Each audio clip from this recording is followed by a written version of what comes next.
Hi everyone, welcome back to my channel. Today I'm going to be making a meatless version of a Persian dish called Ghormeh Sabzi. Now Ghormeh Sabzi, basically for the non-Persian subscribers, is just it's actually a really delicious herb stew that has a lemony flavor because of the dried limes that are in it.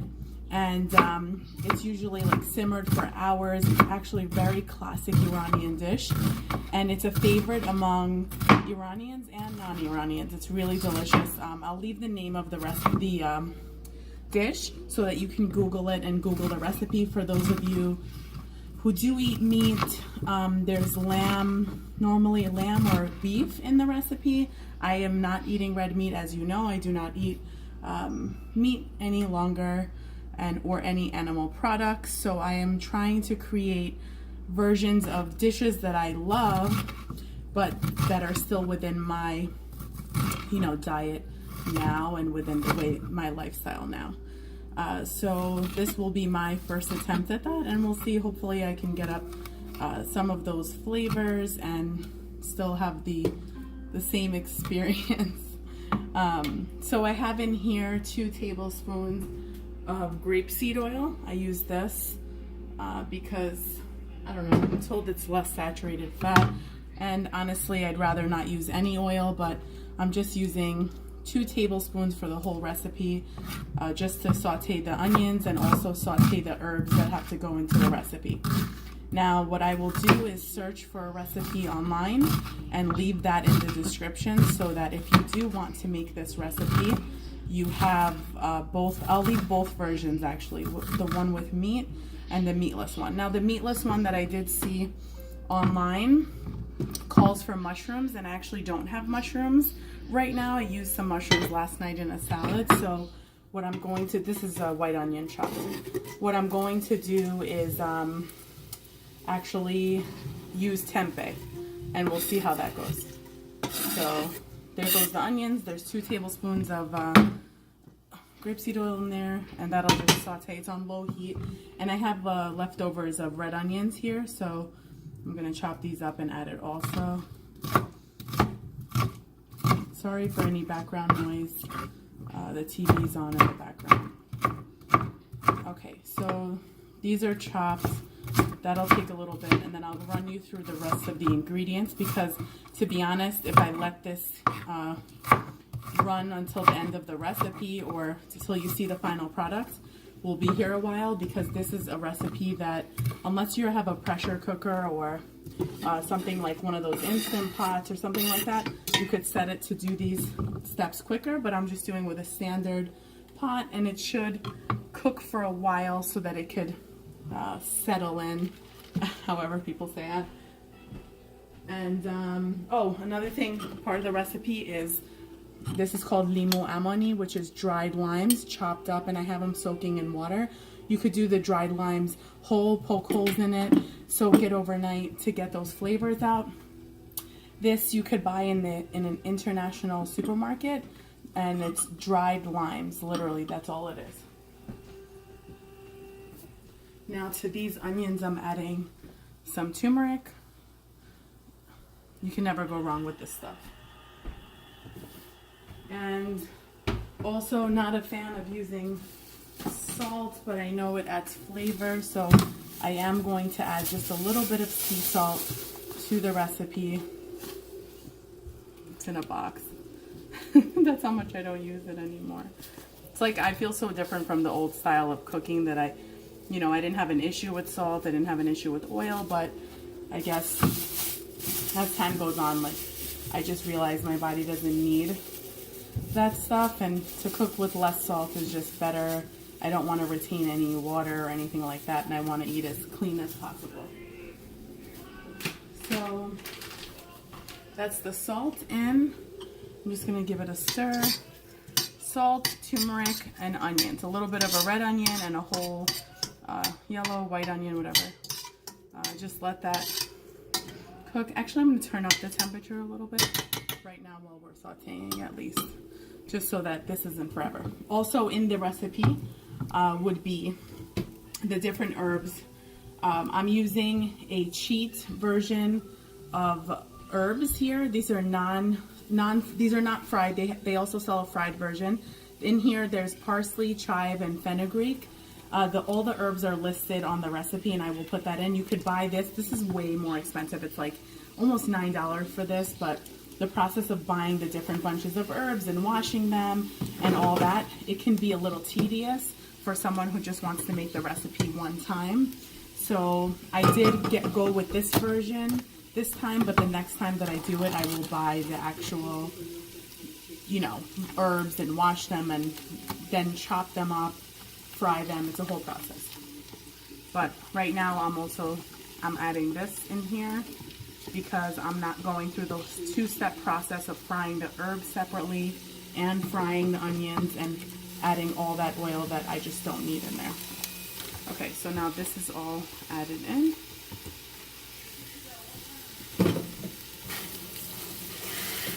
It smells good. Hopefully it'll be as good. The only thing I've removed really is the meat and the excessive oil that can be. I'm cracking some pepper in here just to give the turmeric.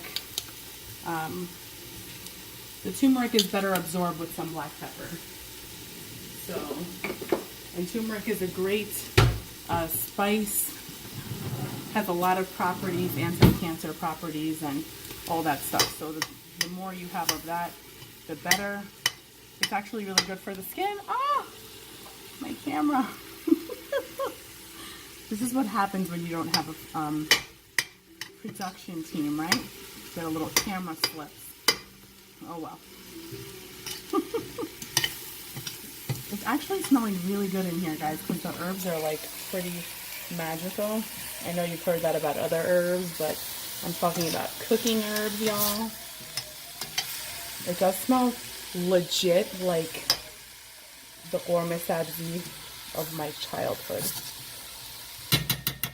And I am not complaining at all. So now, okay, let's see if I can adjust this camera. Okay, alright guys. Seriously? I'm so sorry for that. Okay, another thing that goes in here once this is all cooked down, obviously if you were doing the meat version of this, I wish I could get like a longer thing so you could see what's happening in here. But, sorry about that. You know what? I'll hold it for a little bit, maybe. No. Okay, so this is happening in here. Another ingredient that's going to go in here is red kidney beans.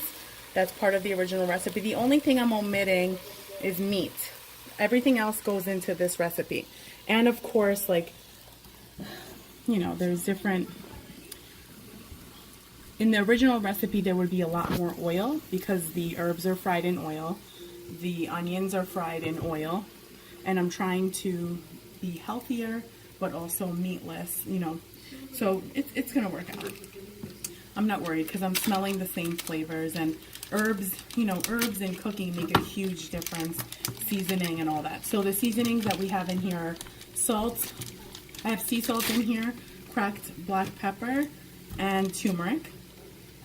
Then we have the onions, the 2 tablespoons of grapeseed oil, the herbs that are in here from that package. That I will also leave the names of the herbs and all that for you to see. I'm going to chop up the tempeh now and add it in. That'll give us like the meat texture, and or the recipe that called for mushrooms, kind of similar deal, you know, giving it that meaty texture. I'm going to just rinse the tempeh really quick. You don't have to do this, but I'm going to actually crumble it instead of chopping it, so it doesn't give like, if there is a textural issue, that it's not an issue. Okay, so this is the tempeh. You can literally crumble it, which I'm doing.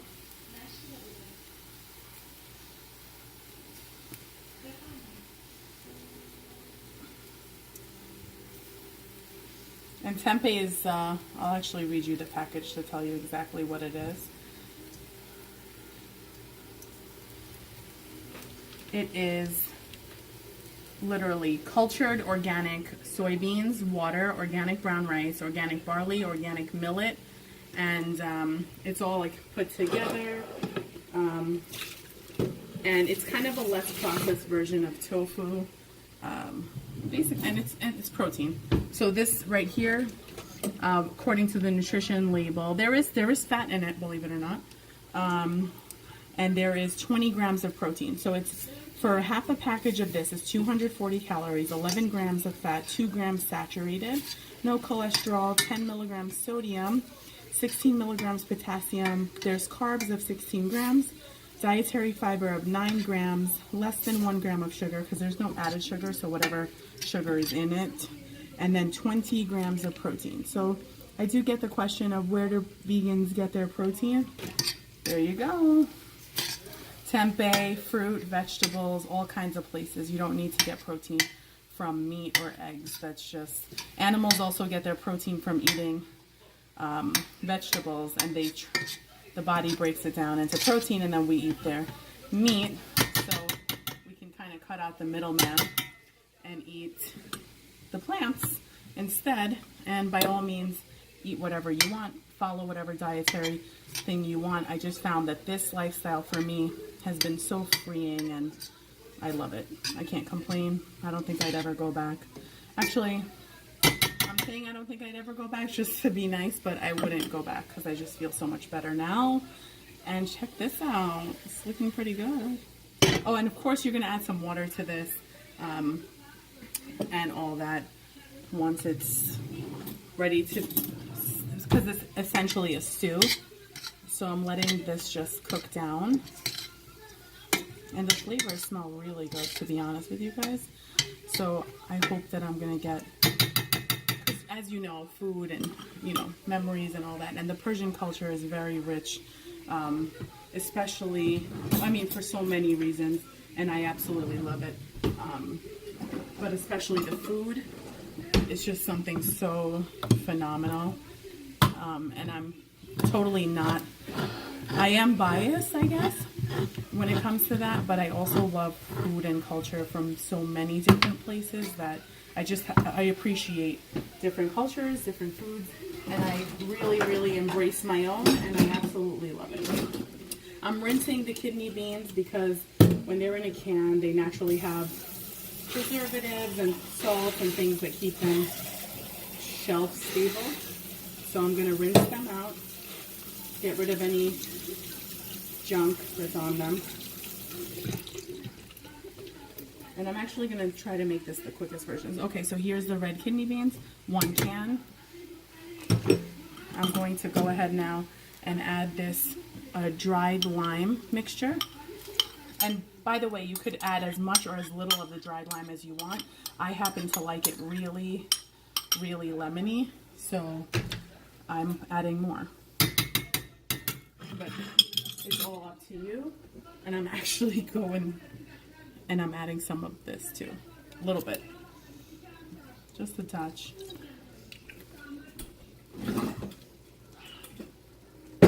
And finally, because I wasn't kidding, I'm adding fresh squeezed lime. And then I'm going to cover it. I actually have water that's already boiled here, thanks to my dad. He just made some Persian tea. So I'm going to use that. Oh, God, this smells so good. I'm obsessed with lime. Actually, one of my friends, she would laugh. She'll watch this video and laugh. There was a lime shortage maybe 2 years ago or 3. And limes are being sold at the store for like, I think like $3 or $4 each. Like, it was legit crazy. And I was like in such a panic, like telling my friend all the time, like, dude, there's a lime shortage, the world's ending. I know it sounds crazy, like fucking first world problems, but lime shortages, really? So, I mean, I'm obsessed with lime, so naturally I would be disturbed by that. This smells really good. I'm hopeful. Actually, I was talking to someone that cooks, you know, Persian dishes, and I was telling her about how I would miss a lot of the Persian dishes because a lot of them include meat. But she told me that all of them can be made meatless. It's just that, and back in the day, they were meatless. They just added a little meat for whatever for presentation purposes, but mostly they were meatless, and all the dishes can be made meatless. So I am going to definitely explore that because I love Persian cooking. I love cooking in general, and I feel kind of out of my element being whole food, plant-based now, that I can't enjoy the foods that I enjoyed before. But no need to worry because that's what experimenting is all about and testing it out. And the worst that could happen is it wouldn't taste good, but it smells good, so hopefully it does. And I added salt and whatever. Okay, so now this is what it looks like. I'll lift it up. It's getting a little hot. Okay, so we're gonna add some water. Just not too much. So let me show you where my water came up to. Up to there. It's like kind of covering it, but not. And what I'm going to do now is cover this.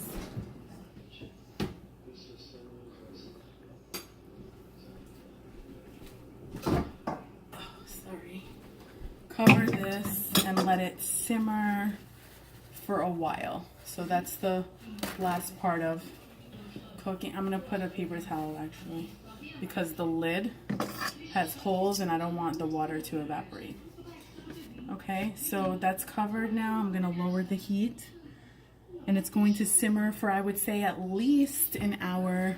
If you had a pressure cooker or whatever, you could probably do it in half the time. But I'm going to check it every so often. That is it. When I'm done, I will take a picture of it and post it for you guys to see on my social media, and hopefully it comes out good. I will let you guys know, but I won't keep you on here for an hour, obviously.